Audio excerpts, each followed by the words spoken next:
Salam alaikum. Dans cette séance, je vais essayer de expliquer le cours d'autre façon. C'est le cours de la résistance électrique, loi d'Ohm. Comme rappel, je vais essayer de vous rappeler sur trois notions. C'est l'intensité, tension, résistance. D'autre façon. Pour l'intensité, c'est l'intensité du courant électrique. Tension électrique, la résistance électrique. Comme symbole de l'intensité, c'est l'intensité avec le symbole I. L'unité internationale, c'est le ampère. Symbole, c'est le A. Ampère-mètre, c'est l'appareil de mesure. Et comme symbole de l'appareil, c'est un cercle au milieu de la lettre A. Lorsque je veux insérer cet appareil dans un circuit électrique, il faut l'insérer en série. Pour la tension de symbole U, le volt, symbole c'est V, le voltmètre, cercle avec la lettre V, et en dérivation, on peut dire que en parallèle. Pour la résistance, c'est R, parce que il y a R, donc l'unité internationale, c'est le ohm. Pour symbole, c'est oméga. L'appareil, c'est mètre. Et aussi, cercle, milieu, l'unité ohm. Pour l'appareil,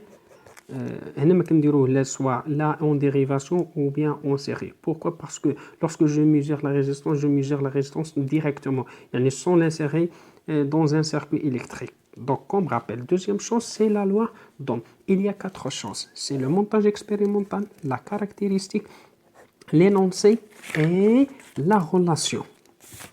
Premièrement, comme montage, il faut retenir le montage. C'est-à-dire, parfois quand des questions, c'est-à-dire dessiner ou bien schématiser le montage expérimental pour trouver la caractéristique d'un conducteur ohmique. Il faut tracer comme ce montage. Peut-être on peut modifier l'emplacement. Par exemple, je mets le générateur ici, R ici, l'ampère-mètre sur le circuit, mais toujours le voltmètre doit être en dérivation.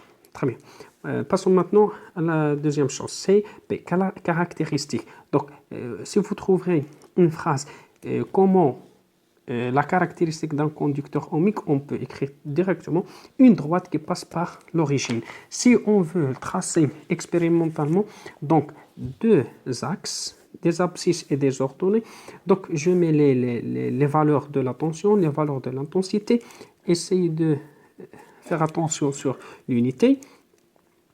Donc, je trouve que c'est une droite qui passe par l'origine du repère. Comment trouver R? Donc, je sais que R égale à U sur I. C'est-à-dire que pour trouver R, il faut prendre ordonnée avec l'abscisse, ou bien cette ordonnée avec l'abscisse. U, c'est 4,5 volts. U, c'est 30, mais milliampères, il faut changer le milliampère en ampère en utilisant un ampère égale 1000 milliampères. Donc, pour revenir du milliampère en ampère, il faut diviser par 1000. Et de l'autre côté, multiplié par 1000. Je trouve 4,5 volts sur 0,0030, c'est-à-dire 150 ampères ohm. Très bien.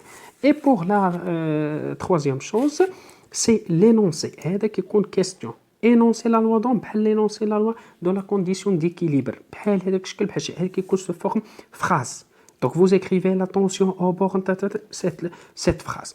La quatrième chose, c'est la relation entre la tension U, la résistance R et l'intensité I. C'est la traduction directe de l'énoncé de la loi d'Ohm. Je trouve que U égale R fois I, avec les unités U en volts, R en ohm et I en ampères. Les quatre parties sont très importantes. Et merci.